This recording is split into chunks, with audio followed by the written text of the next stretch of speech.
I was really excited to discover a new board game that I've never heard of before. To me, it has all of the features of the perfect board game formula. It has a theme that I've never seen implemented before. It has mechanics that are enough to really sink your teeth into so that it can be strategically interesting, but not adding anything that creates tedious upkeep or prolonged gameplay. Anyway, that's not the only game I want to share with you today. I played 18 new board games in February. Now, I'm not going to talk about all of those, but there are 6 that I think are phenomenal, and 2 of those games are going to be launched later this year in new deluxe editions. So I'll talk about all of those and what they're all about in today's video.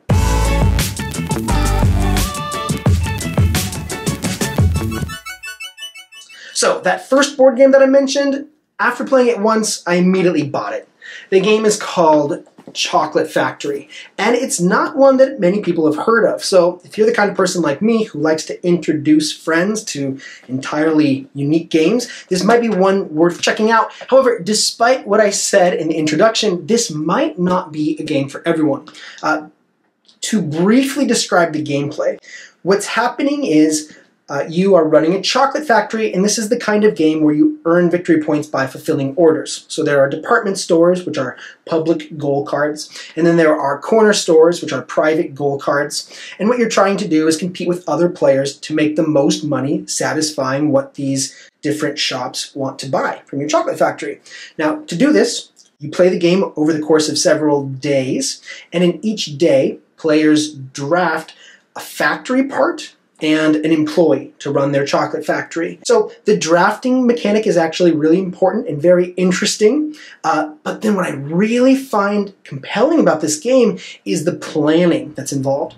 There's an excellent mechanic with a conveyor belt. And as the conveyor belt slides through your factory, each adjacent machine can operate on whatever's on that tile. And you have coal that you're spending on each machine as it goes through this conveyor belt. Now, you wouldn't want to play this game if you really suffer from analysis paralysis, because this game can be very heady. I can see how some players might just think that they get too tied up in it. Too much planning, too much analysis. Maybe this wouldn't be a game for them, but I think it flows very nicely. The upkeep involved in the game is very minimal. There's not too much going on, but enough to have a really focused strategic game. If you want to take a look at it, the game is Chocolate Factory. Now, there are 5 other games that I'm really excited about, some that are simple, some that are a little bit more complex. I will say though, this month I did play some games that I thought were awful. You can take a look at my video that I'll be launching later this month, another episode, if you want to call it, of games to avoid and games to buy, because I definitely found some things that I would rather have avoided and some excellent alternatives. So go ahead and look for that in the card or the link in the description, of course. Earlier this month, I did an episode of games to avoid and games to purchase, and I had suggested the game Draftosaurus. So Draftosaurus, hey, I ended up buying that one too. My kids love this game. This game is really very short, and it was designed by the same person who did Seven Wonders, but the gameplay is a lot more simple. Instead of cards, you have little wooden dinosaur tokens passing around, which I think is more fun. And what you're trying to do is get the most points by placing dinosaurs in your zoo that satisfy the conditions for the zoo pens. So really quick game. This is the kind of game that can be played in less than 15 minutes. I loved playing it on Board Game Arena, and then I bought it, and we've been playing it with the family. I think it's an excellent purchase. Now, last week, I went up and I saw my friend in New York City again, and him and I always play board games whenever we get together. I played 2 games that I think were excellent. The first game is relatively simple. It's called Pioneer Days, and it's a dice drafting game. So players are taking turns drafting dice from a common pool, and then the dice help them with their pioneering. So you're getting things like wagons or cattle or like panning for gold kinds of things to get victory points. But what's interesting is after every single round, the die that's left over is added to a hazard. And as more and more of these hazard dice gets added, you have a disaster that players have to face. And so Part of what they have to do is draft dice to get victory points, and then the other thing they have to do is draft dice that will protect them from the impending disasters. I thought it was really interesting because it seems like there are a lot of ways to play the game. I mean, you can actually draft your dice in such a way that you add progress to a hazard that's going to harm your opponents. Like you can say, oh, you know, they're not prepared for that. And then there are pioneers that you are drafting, also using dice, of course, and then they can maximize effect and have modifiers on victory points. There's just a lot of different things to do. So it's a game that I played once and I thought, this was really good, and then I thought about it some more, and I thought, you know, there's more than one way to play this. I think this is a game that's really worth mentioning. So that one was called Pioneer Days. Now, the next game was also introduced to me by my friend Luke, and it completely embodies the type of game that I love to play with him most of all.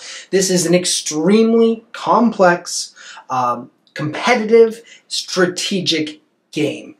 On the complexity scale, I would probably give it a 9, and strategy probably a 10, but thematically, this is what makes the game a home run. My goodness, the theme is so well implemented. So if you can handle the complexity and you really like games that are thematic, you might really enjoy Small City. Now, the thing with Small City is this is one of the games that I mentioned that has a deluxe version launching later this year. And what I've heard is it's going to be a Kickstarter. It should be coming this summer. But in complexity, I won't go into all of the mechanics. There's a lot going on in here. Basically, what players are trying to do is grow their city by placing little rectangular tiles into a grid and setting up efficient combos so that their city grows at a faster rate. Now, in order to do that well, cities need industry, but industry adds pollution, and pollution is a source of death. So citizens will get sick and start dying if the pollution increases too much, but you have to have the industry in order to produce the goods that will allow you to make more buildings that will allow your city to grow. So it's all about finding that balance as well as fulfilling contracts, or what they call promise cards, in the game. So this is like Suburbia, which is a game I've always very highly recommended, but like turn it up a notch or 2 or 3. Like just take Suburbia and turn it to 11. Excellent, excellent game. Probably not the kind of game that I'm going to get many chances to play, though, just because most people aren't willing to sit down and play a game that's that intense in both rules and strategy. But, oh man, I'm all about it. That game, Small City, I'll probably buy the deluxe version when it gets launched later this year. Speaking of deluxe versions, another game that I really want to mention, although to be honest, this is not a game that's new to me, but it is a game that I rediscovered, you might say. But later this year, it's going to have its own deluxe edition. The game is Russian Railroads. So Russian Railroads, if you haven't heard of it, it's a really popular, and you might even call it classic strategy board game. But in May of this year, we'll be launching Ultimate Railroads. And so Ultimate Railroads is really just Russian Railroads big box. It's going to have Russian Railroads and German Railroads, and I think American Railroads and Asian Railroads. And from my understanding and looking at what's included in all of this, it's just variations of the original map and probably some new like engineers and trains and things. But the game, if you haven't played it, the whole thing about this is it is just pure strategy and worker placement. So the entire mechanic focuses on placing a worker and blocking that space from your opponents. So if you've ever played a game like Agricola or something, it's a lot like that, but there is absolutely no luck. So for example, in Board Game Arena, when you're playing this game, you can always undo your moves because there's no dice rolling or any cards that are being revealed. From the onset, the game is set. The conditions of the game are set up. And what you're trying to do is maximize victory points by choosing the moves that are just going to be as effective as possible while simultaneously blocking players from improving their own engines. So it's a really interesting game because I like the games where you experience that tension because you see something you really want and you end up going, oh, please don't take that, please don't take that. And then if somebody takes it, you're like, oh, shoot, I gotta do something else. And you start to analyze, and then sometimes you realize, oh, this move is even better than the one I saw before. I can get really excited by that. Now, critics of this game would say that the game doesn't do a very good job embodying its theme. This is a railroad game that doesn't have a map. There's no route or network building in this game. It's just worker placement. The railroad feature is as you move along or advance 3 different railroads, you can get more and more victory points and unlock more features, but the game is all about the mechanics, not so much about the theme. It has some really interesting things to consider. It's probably the kind of game that when you play it for the first time, you won't be too excited by it, but as you become more accustomed to the actions that are available and the engines that you can unlock as you develop certain railroad tracks, it can become very addictive. Russian Railroads, or Ultimate Railroads, to come out this May. And then the last game that I wanted to talk about is a game that somebody recommended. Like, from time to time, people, YouTube comments, they drop recommendations, and so I checked it out. Someone said, this is an underrated game. Dice Hospital, another game on Board Game Arena, thank goodness, because if it wasn't, I don't know if I would have played it so soon, and I'm glad that I did. When I saw the title Dice Hospital, I thought this is a game where you use dice to help people, but that's actually not the case. In this game, you're helping dice. Dice are the sick people, so you roll the dice, and then the number on each die determines how sick it is. Now, if it's a 6, it's almost ready to be healed and, go on its way. But if it's a lower number, you have to work by using your nurses or using the different rooms, the hospital rooms that you can use and draft each round to heal your dice. And so on a certain turn, you might use a nurse and put it into one room that will heal any die that has a 4 on it. So you find a die with a 4 on it and you heal it up to the next level, a 5.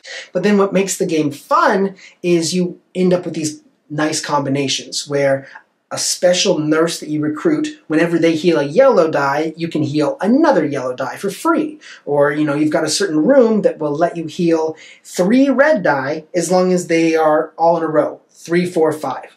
And if you can do that, you can heal 3, otherwise you can't use the room at all. So I really like this game because even though there's dice involved, it doesn't really feel like it's very heavy on luck. You end up looking at your dice, those are the conditions, and then it's all about drafting cards to effectively heal as many dice as you can. Anyway, I thought it was a very elegant game.